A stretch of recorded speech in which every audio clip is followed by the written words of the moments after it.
For over 200 years, one name has pretty much meant one thing: monster, Frankenstein. But what if I told you the story we all think we know is just the beginning? We're going to peel back the layers on Mary Shelley's incredible novel to find the real monster. And trust me, it might not be who you think. Okay, let's be honest. When I say Frankenstein, what's the first image that pops into your head? For most of us, it's that big green dude, right? Bolts in his neck, lumbering around, making some kind of groaning sound. He's a horror movie icon. But that's not the creature from the book, not even close. Yeah, get this. The creature in the novel is brilliant. He's articulate, he's sensitive, and he's deeply philosophical. This guy teaches himself to read classic literature and then spends his time agonizing over his own existence, asking these huge questions like, what am I? So we're not talking about some mindless beast here. We're talking about a tragic, incredibly complex character. So to really get the creature, we have to start with his creator, Victor Frankenstein. And to get Victor, we've got to look at this whole story through a psychological lens. Because this book wasn't just dreamt up during some spooky ghost story contest. It was born from some very real, very dark tragedy. You see, Mary Shelley's life was just steeped in loss. I mean, think about this. Her own mother died just days after she was born. She lost her first baby, an infant daughter. And then, in the same year she started writing Frankenstein, her half-sister took her own life. And so did her husband's first wife. It was just this relentless wave of grief and trauma, and all of that pain shaped the story she was about to tell. And this is where it all just clicks into place. On the left, that's a real entry from Mary Shelley's journal after her baby died.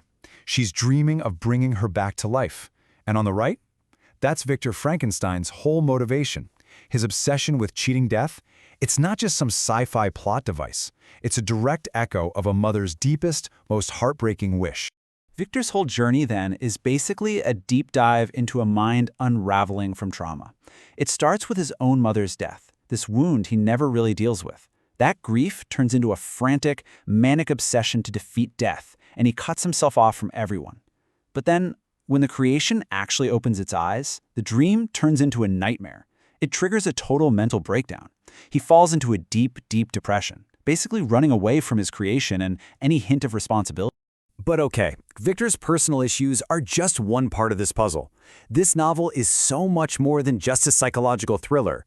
Shelley is using it to go after the entire system, the social and legal injustices she saw everywhere in her world. She's painting a picture of a society that is fundamentally broken. A wretched mockery of justice. That's how the book describes the trial of Justine Moritz. She's a family servant, and she gets framed for a murder that Victor's creature actually committed. Victor knows she's innocent, but he's too cowardly to speak up. So he just watches as her trial becomes a complete sham based on flimsy evidence and a confession they basically scare out of her. In Justine's case, it's not a one-off. It's a pattern that Shelley lays out for us. You have legal injustice, where Justine is convicted because she's poor and powerless. You have social injustice with the de Lacy family, who are ruined and exiled by a corrupt system. There's even cultural injustice, where a man is condemned because of his religion. And, of course, the ultimate injustice, the creature, who is hated and feared by everyone for no other reason than the way he looks. So where did Mary Shelley get all this fire, this passion for social justice? Well, she came by it honestly. It was in her blood. Her mom was Mary Wollstonecraft, a pioneering feminist who called out how the rich could get away with anything. And her dad was William Godwin, a philosopher who argued against the class system and believed that cutting people off from society was one of the cruelest things you could do, a theme the creature lives out every single day. Now we get to the final layer, and honestly, this one is mind-blowing. What if I told you that the famous origin story of Frankenstein, the Dark and Stormy Nights, the Ghost Story Challenge, wasn't just about some bad weather? What if it was happening in the middle of a real-life global climate catastrophe? So check this out. In 1815, a volcano called Mount Tambora erupted in Indonesia. It was so massive it shot a veil of ash into the atmosphere that literally blocked out the sun. This caused what became known as the Year Without a Summer.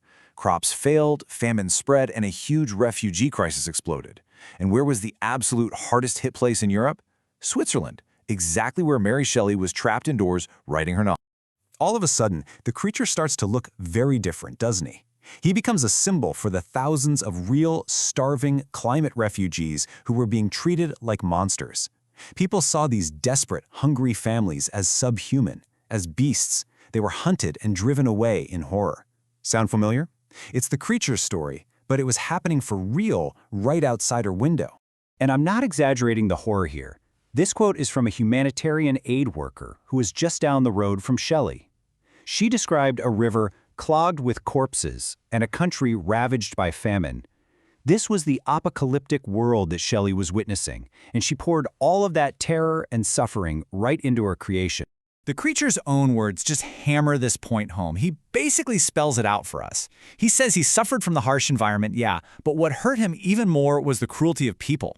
He is the ultimate refugee, a victim of both a natural disaster and a complete failure of human compassion.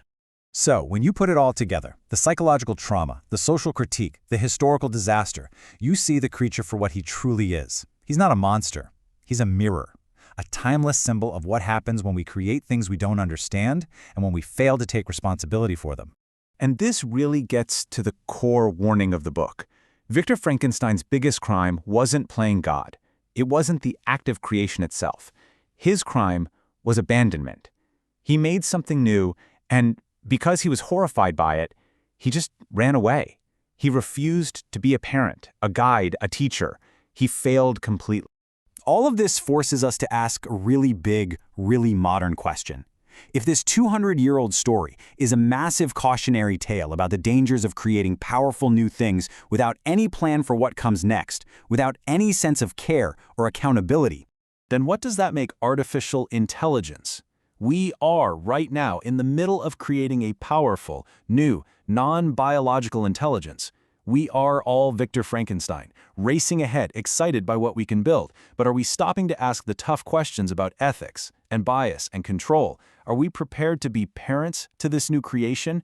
Or are we going to abandon it and then act surprised when we're horrified by what it becomes? The novel leaves us with one last chilling thought to chew on. Shelley's monster was stitched together from stolen body parts. But what are our modern monsters made of? They're made of data, of algorithms, of endless lines of code. And the real question is, what